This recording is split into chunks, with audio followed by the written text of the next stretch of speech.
اعوذ باللہ من الشیطان الرجیم، بسم اللہ الرحمن الرحیم۔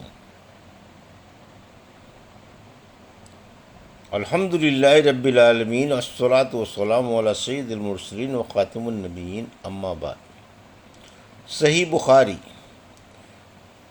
باب کتاب الجنائز، حدیث نمبر 1335، اردو ترجمہ۔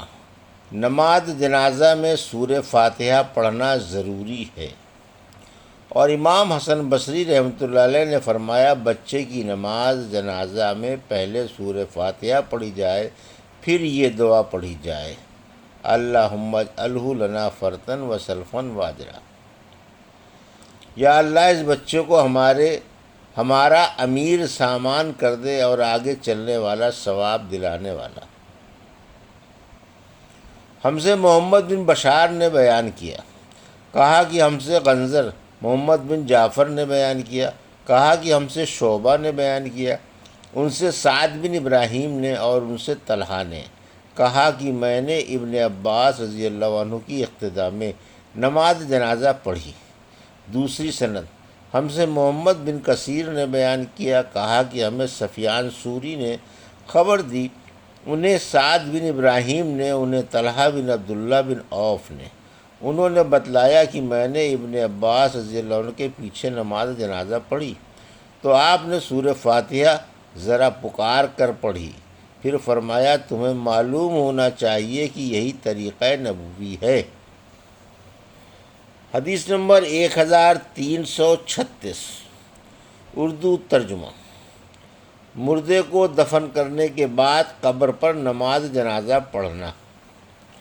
ہم سے حجاج بن منہال نے بیان کیا، کہا کہ ہم سے شعبہ نے بیان کیا، کہا کہ مجھ سے سلیمان شیبانی نے بیان کیا، کہا کہ میں نے شعبی سے سنا، انہوں نے بیان کیا کہ مجھے اس صحابی نے خبر دی جو نبی کریم صلی اللہ علیہ وسلم کے ساتھ ایک الگ تھلگ قبر سے گزرے تھے۔ قبر پر آپ صلی اللہ علیہ وسلم امام بنے اور صحابہ نے آپ کے پیچھے نماز جنازہ پڑھی۔ شیبانی نے کہا کہ میں نے شعبی سے پوچھا کہ ابو عمر، یہ آپ سے کس صحابی نے بیان کیا تھا؟ تو انہوں نے بتلایا کہ ابن عباس رضی اللہ عنہ نے۔ حدیث نمبر 1337، اردو ترجمہ۔ ہم سے محمد بن فضل نے بیان کیا، انہوں نے کہا کہ ہم سے حماد بن زید نے بیان کیا، ان سے ثابت نے بیان کیا، ان سے ابو رافع نے اور ان سے ابو ہریرہ رضی اللہ عنہ نے کہا کہ کالے رنگ کا ایک مرد یا ایک کالی عورت مسجد کی خدمت کیا کرتی تھی، ان کی وفات ہو گئی، لیکن نبی کریم صلی اللہ علیہ وسلم کو ان کی وفات کی خبر کسی نے نہیں دی۔ ایک دن آپ نے خود یاد فرمایا وہ شخص دکھائی نہیں دیتا۔ صحابہ نے کہا یا رسول اللہ ان کا تو انتقال ہو گیا۔ آپ صلی اللہ علیہ وسلم نے فرمایا پھر تم نے مجھے خبر کیوں نہیں دی؟ صحابہ نے عرض کیا کہ یہ وجہ تھی، اس لیے آپ کو تکلیف نہیں دی گئی۔ گویا لوگوں نے ان کو حقیر جان کر قابل توجہ نہیں سمجھا، لیکن آپ نے فرمایا چلو مجھے ان کی قبر بتاؤ۔ چنانچہ آپ صلی اللہ علیہ وسلم اس کی قبر پر تشریف لائے اور اس پر نماز جنازہ پڑھی۔ حدیث نمبر 1338، اردو ترجمہ۔ اس بیان میں کہ مردہ لوٹ کر جانے والوں کے جوتوں کی آواز سنتا ہے۔ ہم سے عیاش بن ولید نے بیان کیا، کہا کہ ہم سے عبد الاعلیٰ نے بیان کیا، کہا کہ ہم سے سعید بن ابی عروبہ نے بیان کیا۔ دوسری سند، امام بخاری نے کہا کہ مجھ سے خلیفہ بن خیاط نے بیان کیا، ان سے یزید بن زریع نے، ان سے سعید بن ابی عروبہ نے، ان سے قتادہ نے اور ان سے انس رضی اللہ عنہ نے کہ نبی کریم صلی اللہ علیہ وسلم نے فرمایا آدمی جب قبر میں رکھا جاتا ہے اور دفن کر کے اس کے لوگ باغ پیٹ پھیر کر رخصت ہوتے ہیں تو وہ ان کے جوتوں کی آواز سنتا ہے۔ پھر دو فرشتے آتے ہیں، اسے بٹھاتے ہیں اور پوچھتے ہیں کہ اس شخص یعنی محمد رسول اللہ صلی اللہ علیہ وسلم کے متعلق تمہارا کیا اعتقاد ہے؟ وہ جواب دیتا ہے کہ میں گواہی دیتا ہوں کہ وہ اللہ کے بندے اور اس کے رسول ہیں۔ اس جواب پر اس سے کہا جاتا ہے کہ یہ دیکھ جہنم کا اپنا ایک ٹھکانہ، لیکن اللہ تعالیٰ نے جنت میں تیرے لیے ایک مکان اس کے بدلے میں بنا دیا ہے۔ نبی کریم صلی اللہ علیہ وسلم نے فرمایا، پھر اس بندہ مومن کو جنت اور جہنم دونوں دکھائی جاتی ہے، اور رہا کافر یا منافق تو اس کا جواب یہ ہوتا ہے کہ مجھے نہیں معلوم، میں نے لوگوں کو ایک بات کہتے سنا تھا، وہی میں بھی کہتا رہا۔ پھر اس سے کہا جاتا ہے کہ نہ تو نے کچھ سمجھا اور نہ اچھے لوگوں کی پیروی کی۔ اس کے بعد اسے ایک لوہے کے ہتھوڑے سے بڑے زور سے مارا جاتا ہے، اور وہ اتنے بھیانک طریقے سے چیختا ہے کہ انسان اور جن کے سوا ارد گرد کی تمام مخلوق سنتی ہے۔ حدیث نمبر 1339، اردو ترجمہ۔ جو شخص ارض مقدس یا ایسی ہی کسی برکت والی جگہ دفن ہونے کا آرزو مند ہو۔ ہم سے محمود بن غیلان نے بیان کیا، کہا کہ ہم سے عبد الرزاق نے بیان کیا، کہا کہ ہم کو معمر نے خبر دی، انہیں عبداللہ بن طاؤس نے، انہیں ان کے والد نے، اور ان سے ابو ہریرہ رضی اللہ عنہ نے بیان کیا کہ ملک الموت آدمی کی شکل میں موسیٰ علیہ السلام کے پاس بھیجے گئے۔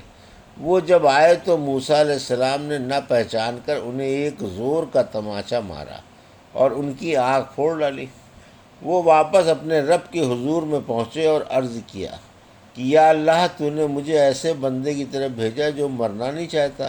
اللہ تعالیٰ نے ان کی آنکھ پہلے کی طرح کر دی اور فرمایا، دوبارہ جا اور ان سے کہہ کہ آپ اپنا ہاتھ ایک بیل کی پیٹھ پر رکھیے اور پیٹھ کے جتنے بال آپ کے ہاتھ میں چپک جائیں، ان کے ہر بال کے بدلے 1 سال کی زندگی دی جاتی ہے۔ موسیٰ علیہ السلام تک جب اللہ تعالیٰ کا یہ پیغام پہنچا تو آپ نے کہا کہ اے اللہ، پھر کیا ہوگا؟ اللہ تعالیٰ نے فرمایا، پھر بھی موت آنی ہے۔ موسیٰ علیہ السلام بولے، تو ابھی کیوں نہ آ جائے؟ پھر انہوں نے اللہ سے دعا کی کہ انہیں ایک پتھر کی مار پر ارض مقدس سے قریب کر دیا جائے۔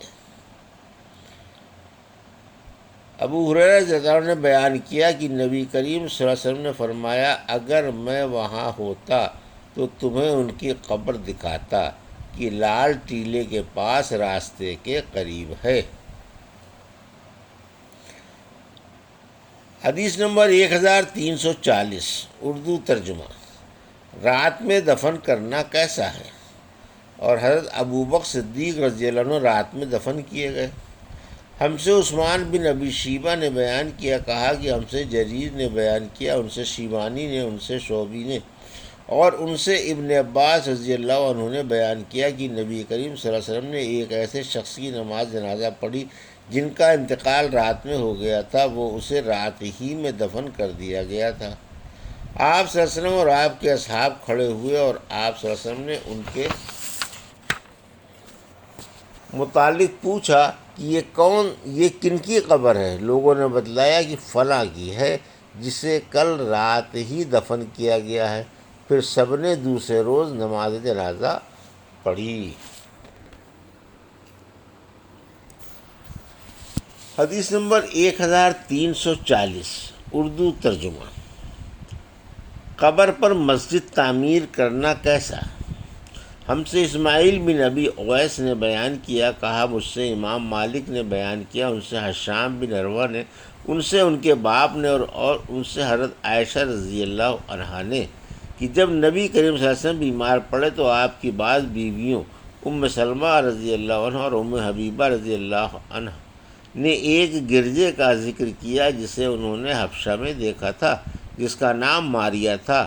ام سلمہ اور ام حبیبہ رضی اللہ عنہا دونوں حبش کے ملک میں گئی تھیں۔ انہوں نے اس کی خوبصورتی اور اس میں رکھی ہوئی تصاویر کا بھی ذکر کیا۔ اس پر حضور صلی اللہ علیہ وسلم نے سر مبارک اٹھا کر فرمایا، یہ وہ لوگ ہیں کہ جب ان میں کوئی صالح شخص مر جاتا تو اس کی قبر پر مسجد تعمیر کر دیتے، پھر اس کی مورت اس میں رکھتے ہیں۔ اللہ کے نزدیک یہ لوگ ساری مخلوق میں برے ہیں۔ حدیث نمبر 1342 اردو ترجمہ۔ عورت کی قبر میں کون اترے؟ ہم سے محمد بن سنان نے بیان کیا، ان سے فلیج بن سلیمان نے بیان کیا، ان سے ہلال بن علی نے بیان کیا، ان سے انس بن مالک رضی اللہ عنہ نے کہ ہم رسول اللہ صلی اللہ علیہ وسلم کی بیٹی کے جنازے میں حاضر تھے۔ آن حضور صلی اللہ علیہ وسلم قبر پر بیٹھے ہوئے تھے، میں نے دیکھا کہ آپ کی آنکھوں سے آنسو جاری تھے۔ آپ نے پوچھا کہ کیا ایسا آدمی بھی کوئی یہاں ہے جو آج رات کو عورت کے پاس نہ گیا ہو؟ اس پر ابو طلحہ رضی اللہ عنہ بولے کہ میں حاضر ہوں۔ حضور اکرم صلی اللہ علیہ وسلم نے فرمایا پھر تم قبر میں اتر جاؤ۔ انس رضی اللہ عنہ نے کہا کہ وہ اتر گئے اور میت کو دفن کیا۔ عبداللہ بن مبارک نے بیان کیا کہ فلیج نے کہا کہ میرا خیال ہے کہ لم یقارف کے کا معنی یہ ہے کہ جس نے گناہ نہ کیا ہو۔ امام بخاری رحمۃ اللہ علیہ نے کہا کہ سورہ انعام میں جو لیقترفو آیا ہے اس کا معنی یہی ہے تاکہ گناہ کریں۔ یہ تھی صحیح بخاری باب کتاب الجنائز کی حدیث نمبر 1335 سے 1342 کا اردو ترجمہ جو ابھی آپ نے سماعت فرمایا۔